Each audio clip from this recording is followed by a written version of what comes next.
Welcome to the Ave Podcast. Today, I am joined by a very special guest.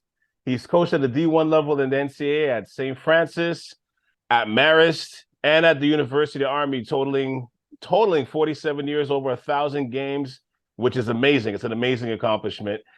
He's seen everything that you can see in the game of basketball. I'm glad he's here to discuss not just his journey, but the state of college basketball today. So please welcome Coach Dave Magarity to the show. How are you doing today, sir? Cal, it's great to hear your voice. Great to talk to you. It's been a while, and we have a long history with you and your family. Obviously, your big brother. So we're really excited to do this. Yeah, no, I appreciate it. I know it's been a very long time too, because I remember coming there as a little punk kid at Marist, and with a kooky haircut and just tagging along like a little runt, just trying to follow my big brother and watch the experience. So it's so it's actually cool to see. He had a heck of a career for me. I recruited him to go to Iona, and then when I got the head job at Marist, it was number one on my list to make sure he followed me there. So him and that other crazy Canadian I had from over in Hamilton area, John Kianik. But Curtis, your brother Curtis had a terrific career for me, terrific player. Yeah. Just too bad I wanted you to take more shots, but that's okay. We'll probably get you to do that later. That's fine. Now, I mentioned that you've accumulated all of this knowledge from being involved in the game of basketball, and it's paid you back with a lengthy and successful career. But with that said, we all have a beginning. So, I want you to, take it back with you a little bit. Like, where did it start with you when it came to coaching? Like, what made you start this path? Well, honestly, it's a crazy story because we're going back, to the early 70s. And, when it came time for my class to graduate from St. Francis College in Pennsylvania, it's now St. Francis University. Right. I didn't have enough credits, and unfortunately, at that time, the military draft was going on because of Vietnam, and so I had to enlist in the military. So I did that, and after I got out of there, I had to go back. I wanted to go back and finish up, and there were times where I almost got sidetracked and stayed in the military. It was the Navy, actually. It wasn't the Army. And because I had so many credits, they tried to get me to go to OCS, which is the Officers Candidate School, and they sent me to Annapolis. So they wanted me to finish there, but I kept keeping it, off to the side. I didn't want to do that because I just wanted to go back and get my degree at St. Francis. And when I did, there was a new coach, somebody I didn't play for, and he asked me if I would coach the freshman team. So that's how I got into coaching. And I thought it was just going to be, just a one-time thing, and I was going to graduate and go back to Philadelphia where I grew up, and hopefully I wanted to try to go to law school. But at the end of that year, I was offered a full-time job as an assistant, a Division I assistant. So I sort of was in the right place at the right time. And I mean, and back then too, the coach of the freshman team, I mean, I don't even remember. I always read about that, but I think that's just crazy to see that freshmen weren't even allowed to play. Why did they have that rule in there? Like, why did they even do that? Well, it was in there for a long time. Yeah. I had my younger brother, who was a great player, played at University of Georgia, Bill Magarity. Billy played, he was on a freshman team, made the all-rookie team in the SEC, and but he only had 3 years of eligibility. I mean, you think about some of the great players, the older players, Kareem Abdul-Jabbar, from UCLA. Those guys all had to play on freshman teams. Freshman teams, that's crazy. Same with me. And I played on a freshman team at St. Francis, and I played with a kid who went on to be a great NBA player, Kevin Porter, played for the Washington Bullets and the Detroit Pistons, and it was the way it was. So I had a great group of kids, and some of those kids went on to have great careers, at the varsity level there. And how did that work? Like, did you guys play other freshman teams like across the country, or is it just you just played like practice against the, I guess you want to call the varsity team if you want to call it that? Yeah. It's almost like it was in high school. No, Wow. we played. Everybody had a team, so we had a full schedule. We would Oh, play. We would go play Duquesne University in Pittsburgh. We would play Penn State. We would go as wherever we had to get games. The one nice thing though was you could play junior colleges, you could play community colleges, okay. and you could play prep schools. So Oh, wow. fast forward when I got to West Point, they still have freshman team JV teams Yeah. because they want to develop the kids because some of those kids are not heavily recruited into the military academies, but you play a lot of prep schools, you play those type of schedules. And what happens to those freshmen because when they to move up to the next level? Because I'm figuring it's not a whole team, but at the same time, like this, if it's like 6, 7, 8 kids, like do all those kids make it to the next? Not all of them, right? No, it's funny because when I got to St. Francis, I back in those days, I technically had a partial scholarship, and now we had 3 kids from the same high school in Chicago.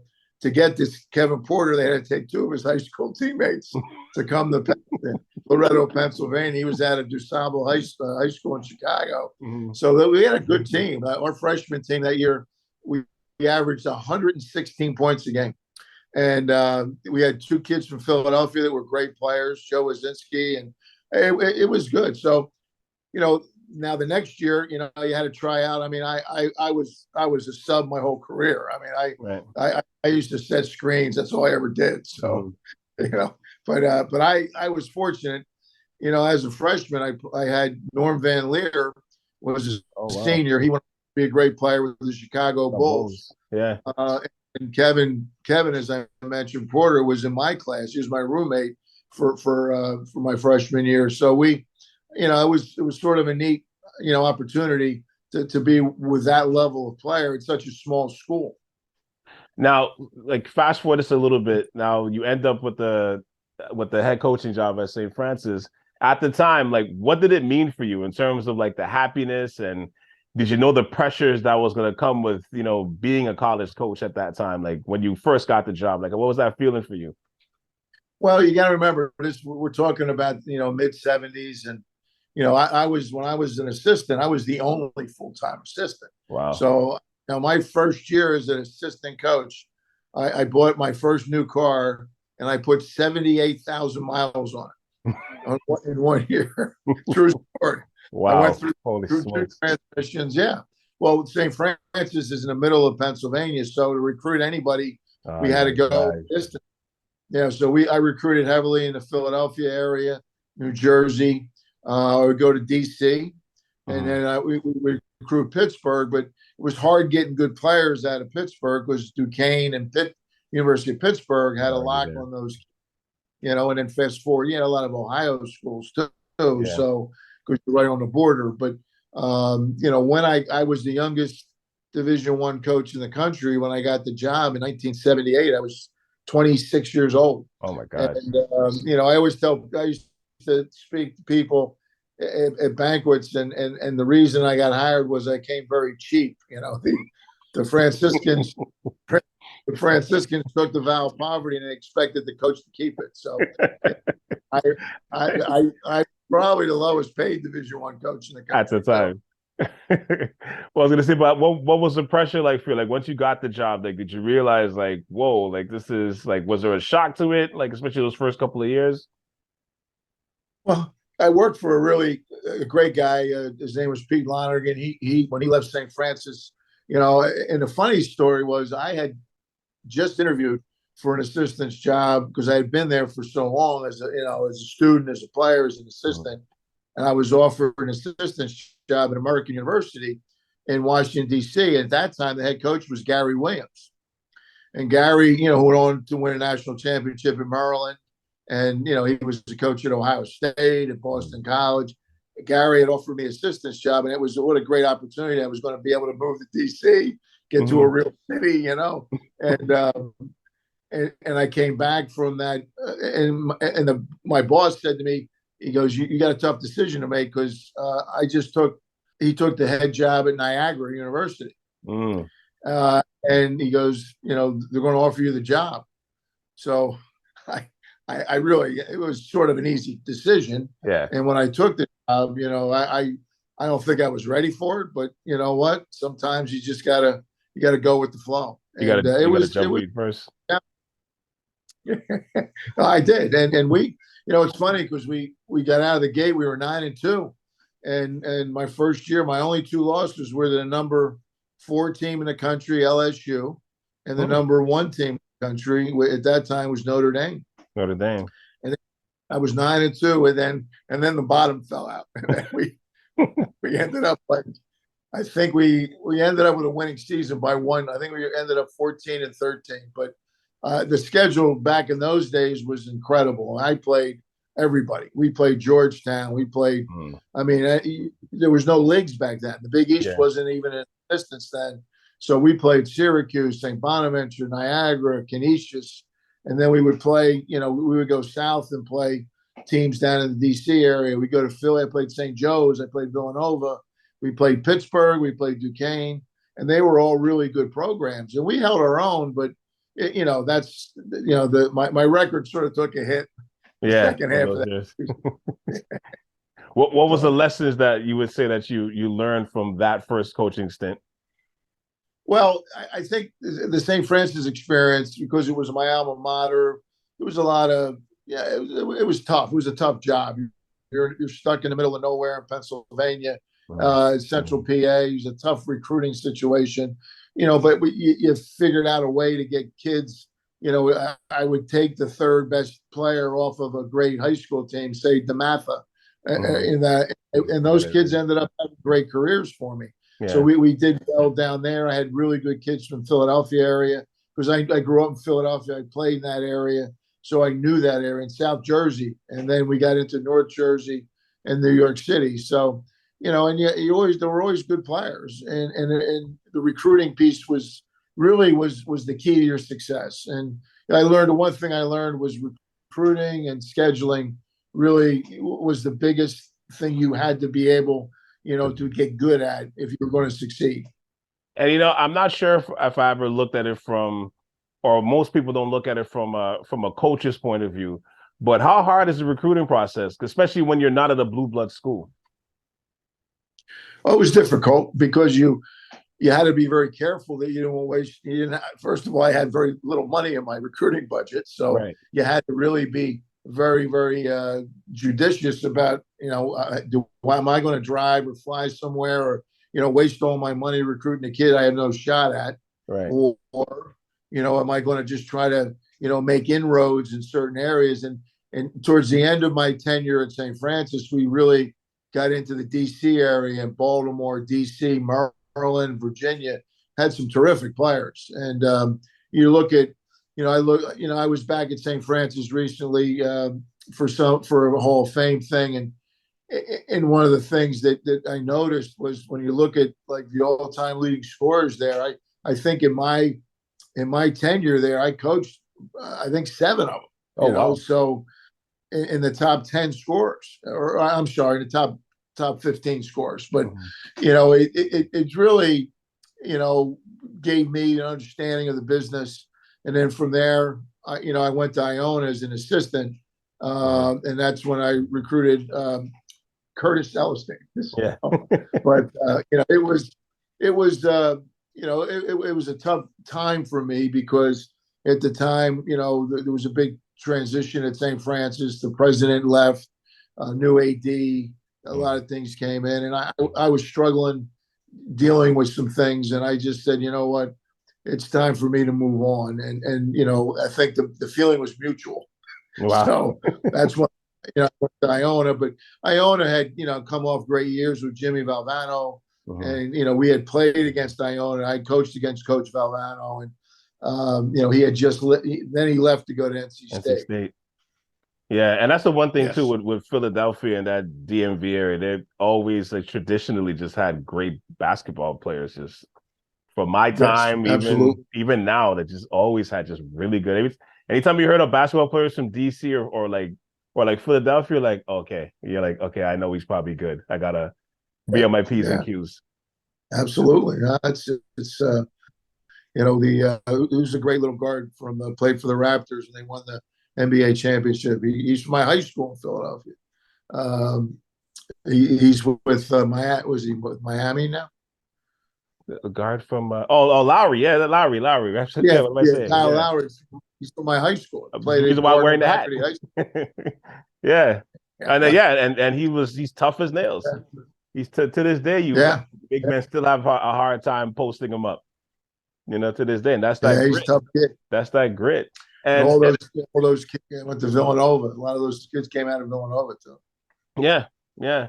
And I mean, I know you're talking about how you're an assistant at Iona, and then during that gap between, I guess, St. Francis and Marist, but you ended up at Marist, but you had some, I would say, outside of my brother, of course, you had some rather unique players at the school that were coming to Marist, so were already there.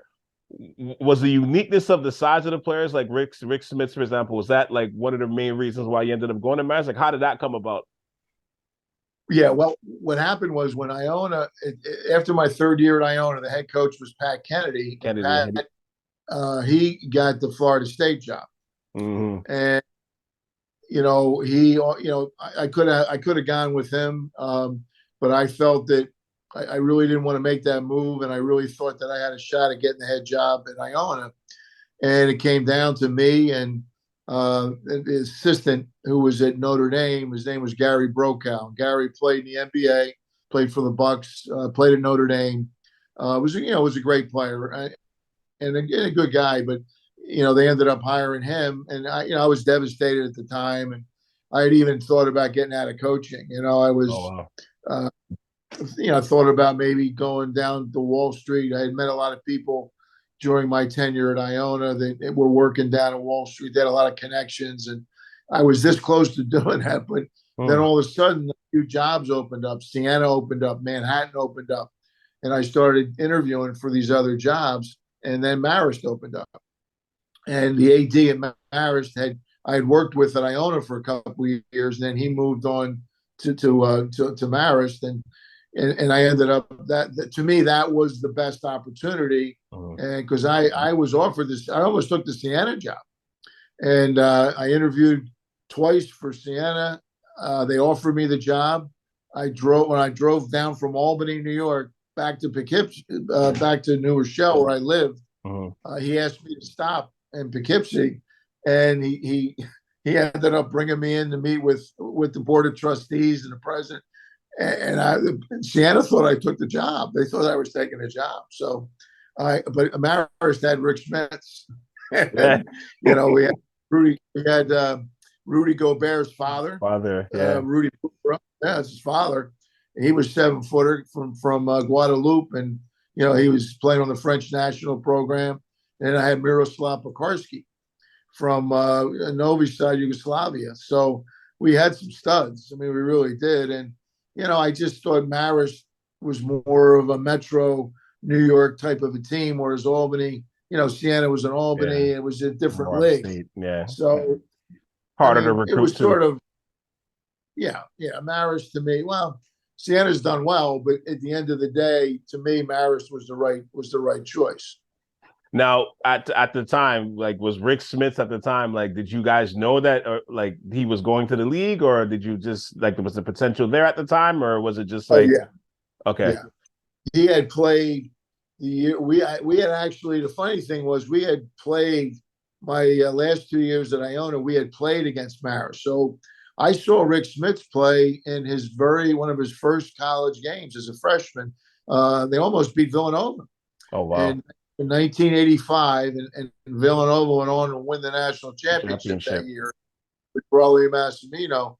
Smits was a raw. He was big. The plan was to redshirt him, but the Yugoslavian kid, Pekarski, broke his foot. So they had to redshirt him. So Smits played.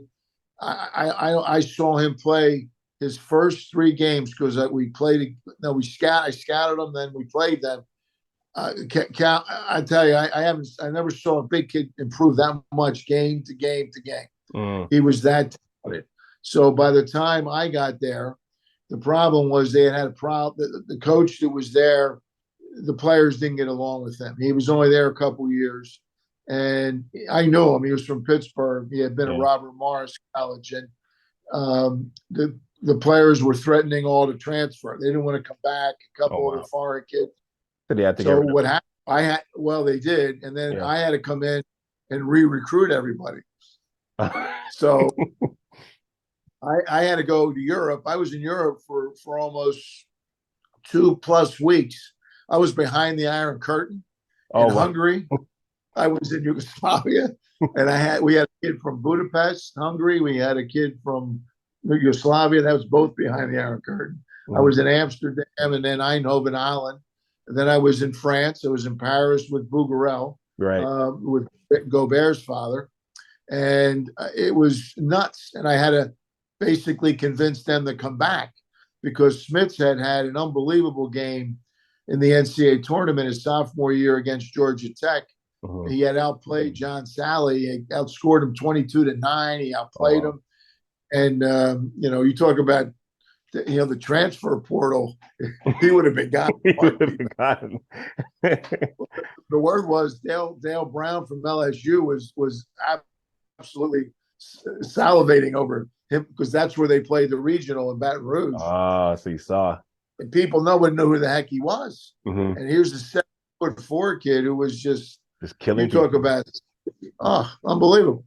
Yeah. Wow. So no, I was gonna say you've obviously had a handful of, and actually before I even get into my question, because I remember as a kid, my brother, and we affectionately call him on South Shore, we call him Big Brother Curtis, as part of the family members of this podcast network. But I remember Rudy's dad coming to stay with us in Montreal I think it was I was like in grade 4, but it was one of the freakiest things I ever seen. I never met somebody that big and that tall before. And for people that don't know, Rudy looks exactly like his dad. Like exactly like his dad. It's weird. Like when I saw the pictures like recently, I think about a year ago of Rudy's father, I was like, wow, it's a splitting image. Like he looks just like him. Just maybe not as big. Like Gobert's probably not as he's a little thinner, maybe. But I just remember Rudy's dad being like just a bulking, huge guy, at least to me at that time. And watching somebody that much taller than my brother, who was already 6'7", so to see somebody that much taller than him and made him look small, that was just the freakiest thing I ever seen at the time. Yeah, he was a big man. He was a big man. He would have. It's a shame he didn't come back because, unfortunately, he decided not to come back.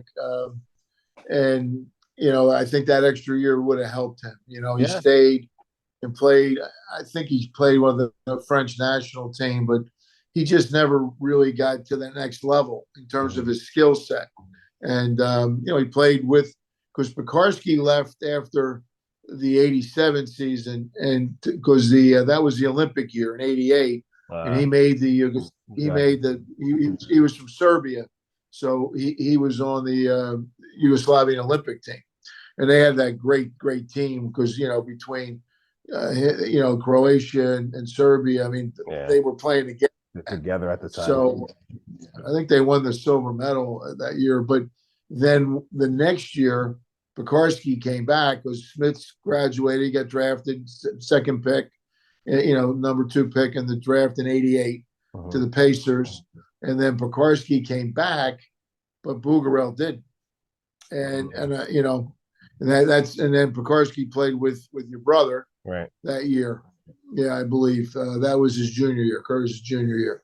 Yeah, so that's interesting because you've had Canadian players, you've had European players. I mean, you're actually looking back on this, you're actually ahead of your time in terms of recruiting international players. Now, were you actually back then? What made you start looking outside? I know Marist already had some of those players, but what made you start thinking outside of the U.S. box in terms of recruiting players at the time? Because I mean, everybody does it now, but back then, I mean, that was pretty rare. Yeah, there were certain schools that sort of had a niche there, but we the reason I did was my brother was over there. And my brother graduated from Georgia. He was with the New York Nets back in the ABA Okay. days. So he was with Dr. J, with Julius Erving. They won the ABA championship. Then he got released. He didn't have a no cut. They had two guys on that team that were no cut, and he was better than both of them. His coach was Kevin Locklear. I remember it was awful. And he was so bummed out when he got released that he just jumped on a foreign tour and went to Europe, and he never came back. Oh wow. He stayed there. He still lives in Sweden. And oh wow. But he played in Europe for years and years and very successful. He ended up playing most of the years in Sweden, but he helped me with a couple international kids. I had a couple good Swedish kids, and it just was always sort of in my mind. It was such a great, and those kids were good kids. I mean, we never had any problems with any of those kids. And, very coachable. Yeah, they were. I mean, and I just felt that, if you could find one kid, maybe one or two kids, that would be a good fit, that it was certainly worth, the time and effort. Now, when you see, obviously the World Championship just finished, because as a recorder, just finished this past weekend. But like when you see a team like Team Canada like do well in the World Cup, were you like at this stage now, are you surprised by what's happening now across the border, or with the talent pool just growing the way it has been? Like, are you surprised by any of this? Like at this point now, especially seeing that you were in the process of seeing international players back then, or even Canadian players, right? No, I'm not at all. I mean, I think it's become such an international game, and the skill level. When you look at Jokic, I mean, he's arguably the best player in the world right now. I mean, and there's so many other kids. It's just that it goes on and on and on. Look at the number one draft pick this year. For the Spurs. I mean, he's just he's incredible. I mean, talent. But I mean, if you go back and you just look at the history of it all, I mean, there's been so many great players. I mean, from over there and now, and I just think it's just a different training, a different mindset. It was more, those younger kids were more serious about it, and it was more, they were so young in the club level teams, and then they. Some of those kids, they didn't want to come over and play in the States. Yeah. They felt they were better served staying there, and I had a nephew. My nephew was a very talented kid. He was 6'11". He was in Sweden. He's one of the top juniors, and it's my brother's son. Yeah. And he was 17, and everybody was recruiting him in the States.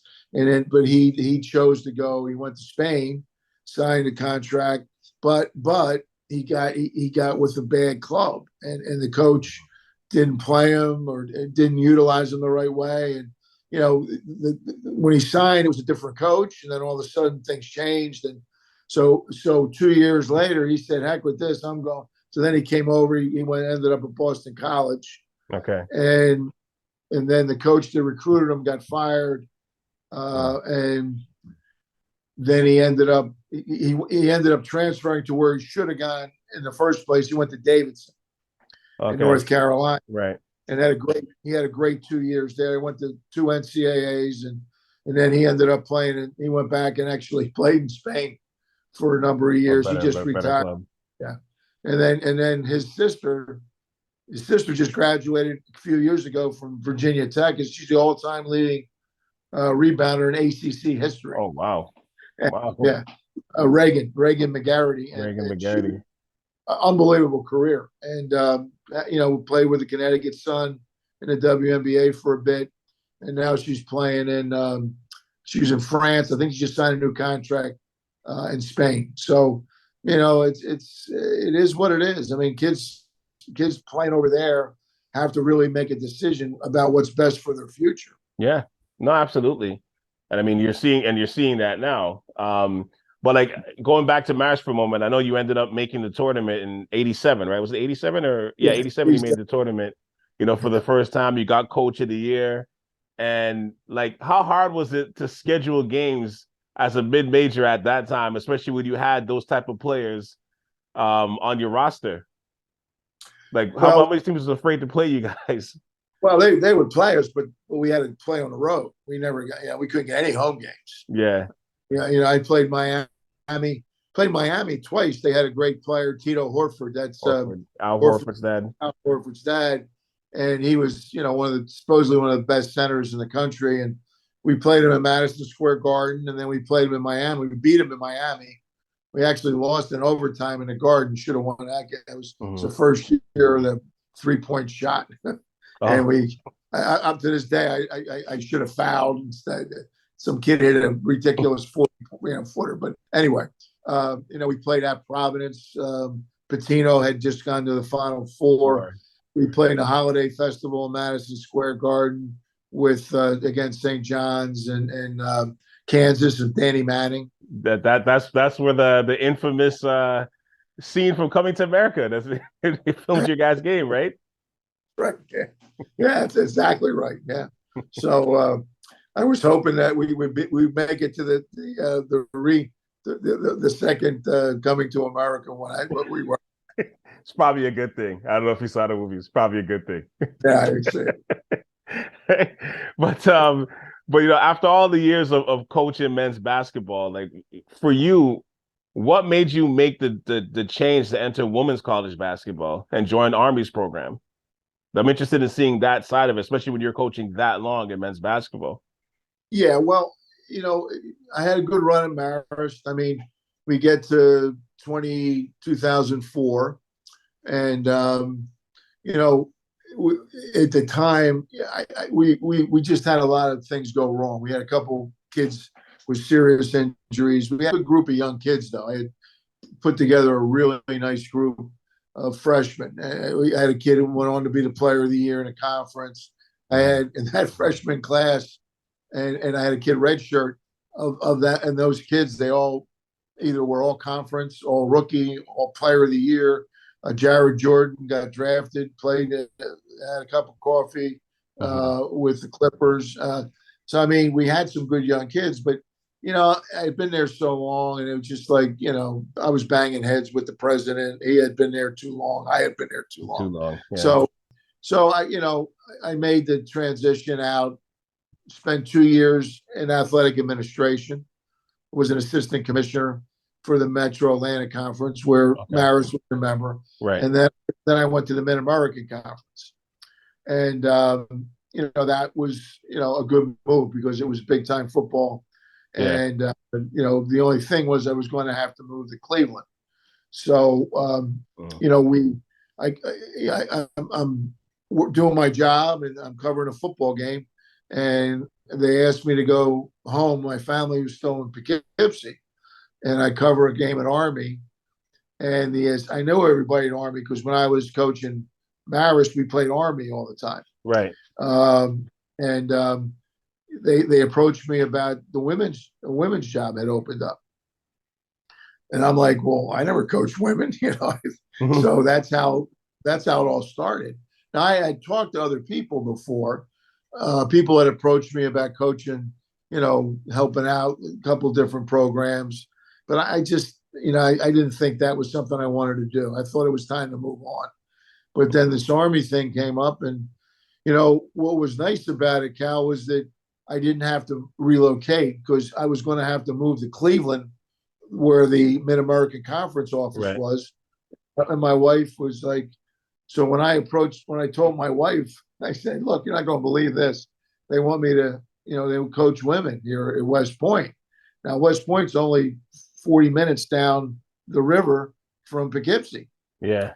So, it's right there. And I could commute and stay in our house in Poughkeepsie. And my wife's like, does that mean we don't have to move to Cleveland? That's perfect.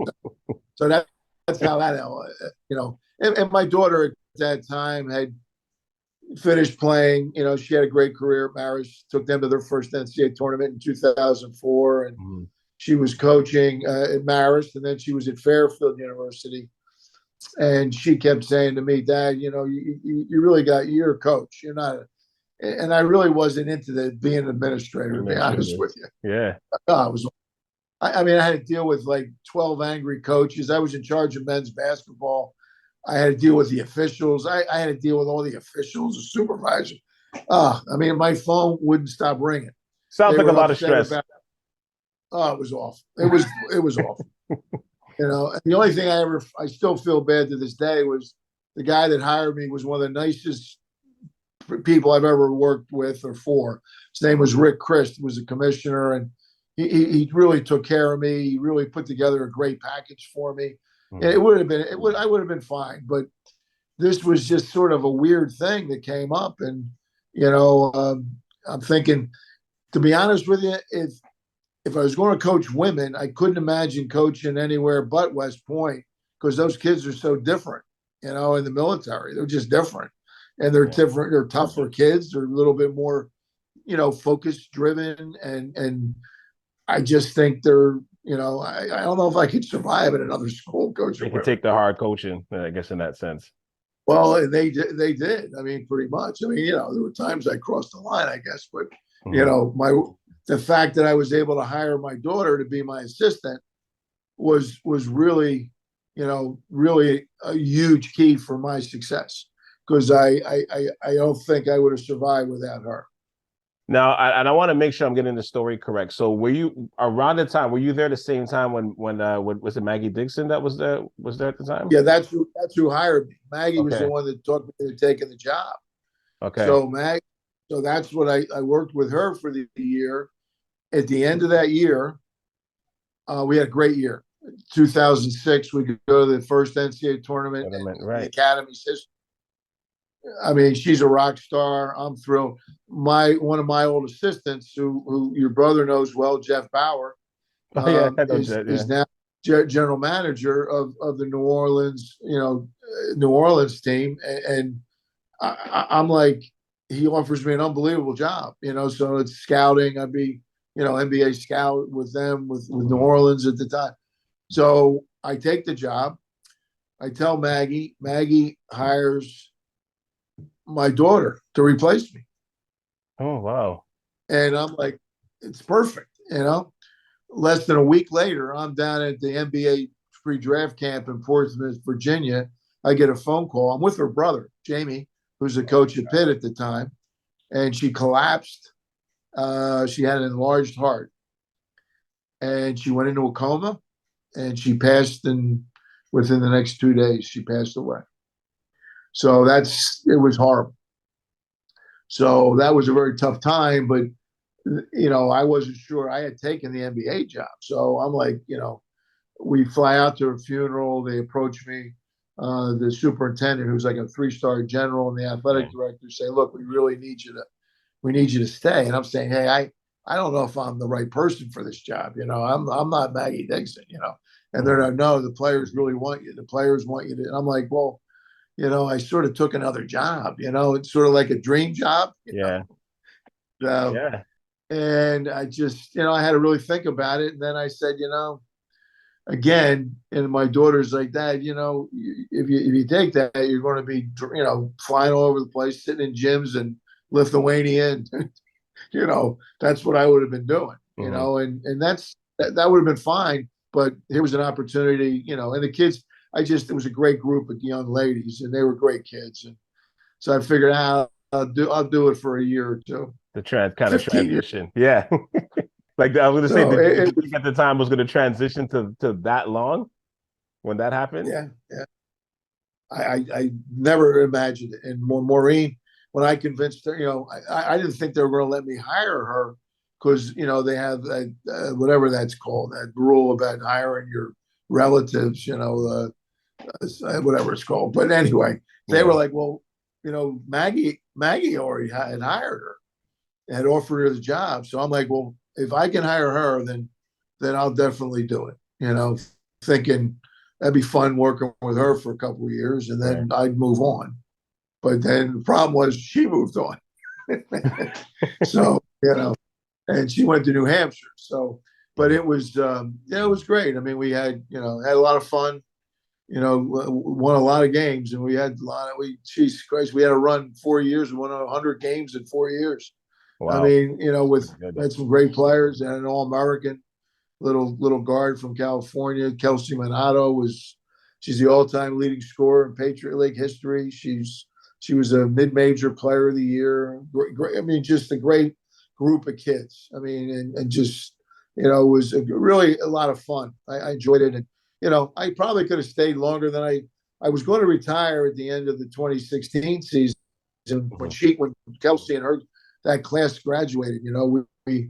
We retired a banner in that class of 2016's honor at the college, and it was a special group, and I felt really connected. But we had good kids, and the AD was a great guy, and he just came, look, we need you to stay. I'm like, I just don't know if I want to do this anymore. It was tough. I coached for 46 years. Yeah. So what I wanted to ask, like, did it, for like going to the Army and coaching women, like, did it change you as a coach? Did you feel like you were coaching the same, or did you coach differently at that point? My first year with Maggie, it was a really good transitional thing for me because I got a feel for certain things. Now, when I took over, I was very clear to the team. I said, look, I'm not going to be the same person you guys think you know.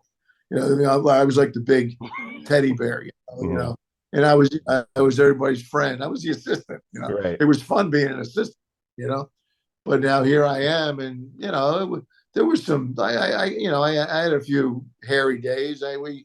But Maureen, as I mentioned, my daughter was great in smoothing things over. She was good at dealing, with making sure, she would grab me and say, Dad, you can't say that, or you can't, you got to be careful. But I figured it. I mean, believe me, there were times. I mean, my wife always says to me, my wife Rita always says, I still can't believe you didn't get fired for doing something stupid. And in this day and age, the way things are, all it takes is making one stupid remark or just. Yeah. Well, you think about me. I mean, I'm old school. And I coach guys for so long. I mean, so it was an interesting transition, but again, being there at West Point was probably in my benefit to be in that type of an environment. What was the biggest thing you learned, or that you got out of coaching? Especially when you coached for as long as you did. I just think the ability to make sure that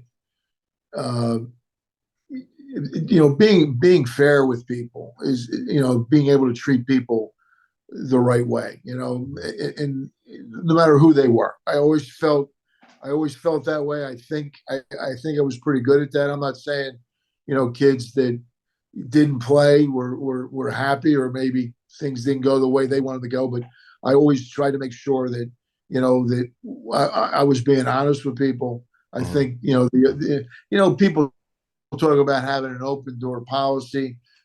I don't think any of my kids, whether it was the guys or women, felt that they couldn't come and talk to me. Now, there were times with the women, I felt they were more comfortable talking about certain things with the assistants, Right. but, because for the most part, I had mostly female assistants.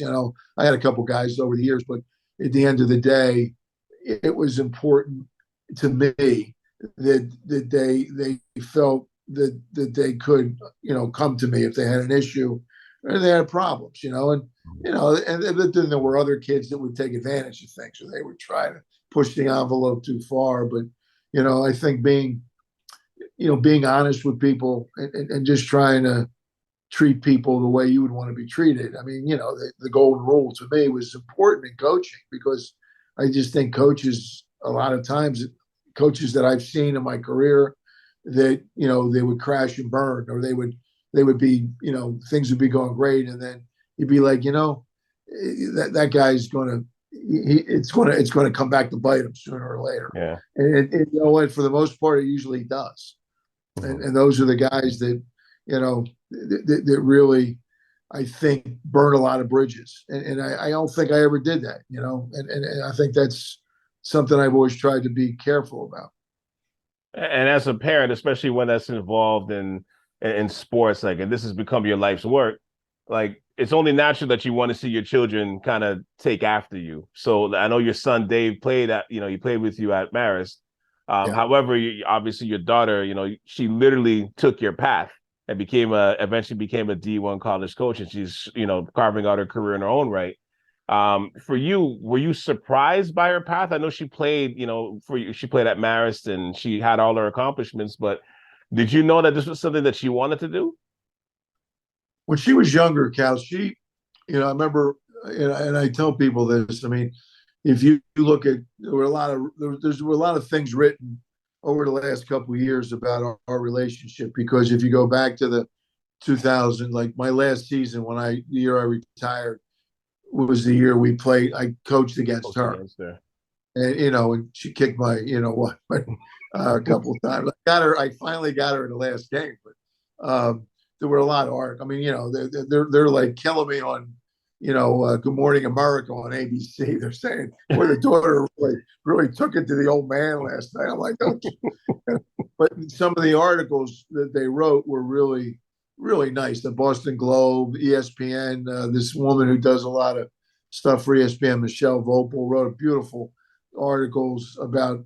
But it was, a lot of people really picked up on it because it was still fresh in everybody's mind about Kobe and his daughter passing away, and girl dad, and the dad daughter thing, and people really, and it was the first time in NCAA history that a coach, Division I, women's basketball, that the father coached against the daughter, and so that they picked up on it pretty big, but most of those articles always refer back to the fact when she was a young kid, she absolutely would be sitting there. I'd be watching film. I'd be watching recruits on a video. I'd be watching a game. She'd be there watching with me, and she'd be like, asking questions and I'd be like, really? I mean, she was like 10, 12, 13 years old. And then the whole AAU thing, when that started, I mean, she played with Sue Bird all the way up. And I used to have to drive. See, I would drive when she got picked up by the New York Liberty Bells, which was the big AU team in New York, and they were all out of Christ the King High School where Sue played. And Maureen got picked up as a guest player one year when she was like 12, and then she stayed with them all the way. And she was a year younger. She was a year younger than Sue, but so she really was exposed to that high level at a young age. And I think she was a two-time captain at Marist. There was a lot of things.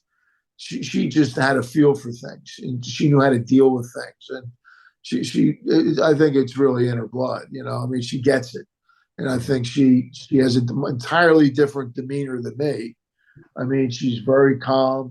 Where I was nuts. I mean, I was crazy, and not always, but I mean, more. I calmed down later on in my career. Yeah.